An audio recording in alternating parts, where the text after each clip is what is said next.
खबर खोदने के दौरान पीछे खबर खुल गई है। ये खबर खोदने वाले हैं माशाल्लाह। 27 तारीख आज है 2022 नवंबर माशाल्लाह।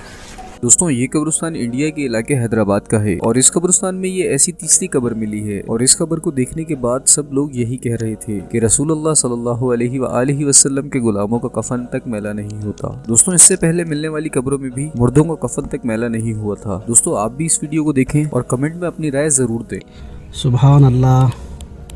फिर एक बार जहनुमा लांसर कब्रिस्तान रोशन झर्रा में माशाल्लाह एक और कफन ताज़ा।